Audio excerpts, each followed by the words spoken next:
Hello guys, I hope you are doing well. Today is 79 Independence Day. On this auspicious occasion, I extend my warm wish to you all.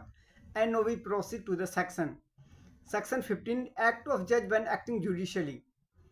Nothing is an offense which is done by a judge when acting judicially in the exercise of any power which is in good faith he believes to be given to him by law. Now we understand this section. Nothing is an offense. It means that कुछ भी offense नहीं है, ये offense नहीं बनता है. Which is done by a judge, जो जज के द्वारा किया गया हो. When acting judicially in the exercise of any power which is in good faith believes to be power given to him by law. It means that कोई भी offense नहीं बनता है when judge acting in judicial capacity, जब judge discharge their function, discharge their constitutional powers, exercise their constitutional power in judicial capacity. वो जज में रहते हुए, मतलब at the time of holding the judgment, when he held the judgment, उस समय अगर जज कोई फैसला सुनाते हैं, कोई किसी की कन्विक्शन करते हैं, किसी के एक्वाटल करते हैं, कि डिसाइड मैटर को डिसाइड करते हैं, किसी को समन करते हैं, वारंट करते हैं, तो उस जुडिशियल कैपेसिटी में अगर कोई उनसे इरोनियस हो जाता है, कोई खामी रह जाता है, किसी तरह की त्रुटि हो जाती है, कन्विक्शन देते हुए, किसी की क्वाटल करते हुए, किसी को मैटर डिसाइड करते हुए, किसी को वारंट देते हुए, किसी को समन सर्व करते हुए, अगर जुडिशियल कैपेसिटी में, इट मीन्स दैट व्हेन जज discharging their constitutional power, exercise its constitutional power, अगर उस समय किसी भी तरह की खामी रह जाती है जज की वजह से, जज के द्वारा, तो यह माना जाएगा कि जज ने कोई अपराध, कोई ऑफेंस किया ही नहीं है. It means that nothing is an offence. कोई भी अपराध है ही नहीं अगर जज के द्वारा कोई भी पावर का एक्सरसाइज किया गया है. No we understand the important element of this section. Acting judicially. First, we understand what is acting judicially. Acting judicially means judge must exercise power in judicial capacity, not in their personal capacity. कोई personal capacity में, administrative role में जज can not pronounce any judgement, can not held any judgement. जज जो है अपने personal capacity में, personal name के लिए, पर्सनल फेम के लिए किसी भी तरह का जजमेंट, किसी को वारंट सब नहीं कर सकते, किसी को एक्वेटल नहीं दे सकते, किसी की कन्विक्शन नहीं कर सकते. इट मीन्स दैट जज can not held the judgement, can not pronounce any verdict for their personal name and fame, for their personal game या एनी रॉन्गफुल गेन के लिए वो नहीं कर सकते. सेकंड है कि जज की इंडिपेंडेंस के लिए. देखो यहाँ पे when we read the constitution, constitution क्या है? Constitution is the synthesis of flexibility and rigidity. Rigidity क्या है?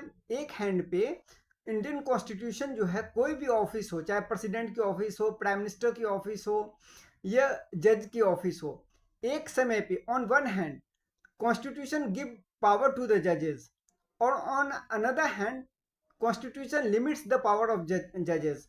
एक बार तो उन्हें पावर देती है. पावर इसलिए देती है कि जज जो है वो मैटर को डिसाइड करता है. जज जो है एक फेथ है with the people of India का. उस with the people of India में फेथ रहने के लिए ये बहुत ज़रूरी है कि जज की इंडिपेंडेंस रहे. जज without fear and without favour वो जजमेंट हेल्ड करे, वो किसी की कन्विक्शन करे, किसी की मैटर को डिसाइड करे, किसी की जजमेंट, किसी की कन्विक्शन हो या समन हो, वारंट हो, वो दे सके बिना किसी फियर के. अगर कोई बंदा फियर में रहेगा, अगर जज फियर में रहेंगे, तो किसी मैटर को वो किसी मैटर में अपना जुडिशियल माइंड वो अप्लाई ही नहीं कर सकते. तो ये बहुत ज़रूरी है कि जज की इंडिपेंडेंस, जज को एक फ्रीडम दी जाए और वो पावर से दी जाए. On one hand. On another hand Indian constitution limits the power of जजेस. जजेस की पावर को लिमिट करती है. कैसे करती हैं?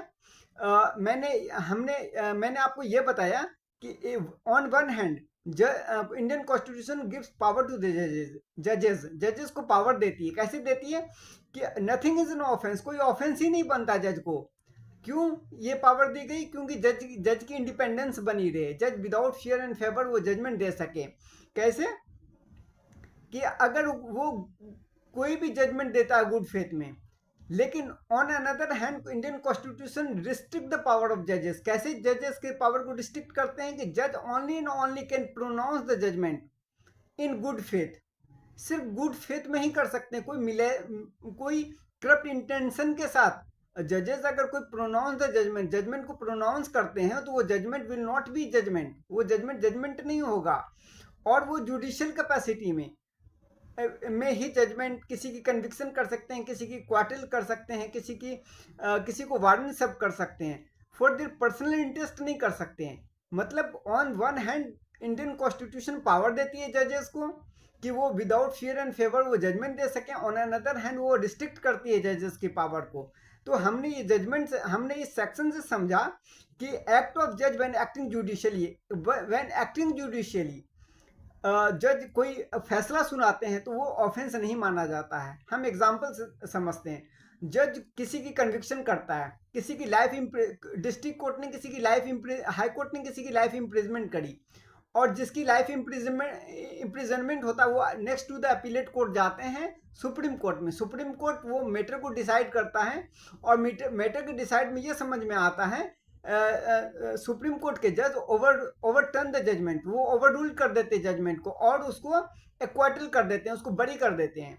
तो जो बिलो कोर्ट है, जो लोअर कोर्ट है, सुप्रीम कोर्ट का लोअर कोर्ट है हाई कोर्ट ने जो उसको लाइफ इम्प्रिजनमेंट किया, वो लाइफ इम्प्रिजनमेंट, अब जिस जज ने लाइफ इम्प्रिजनमेंट किया है वो कोई लायबल नहीं होंगे।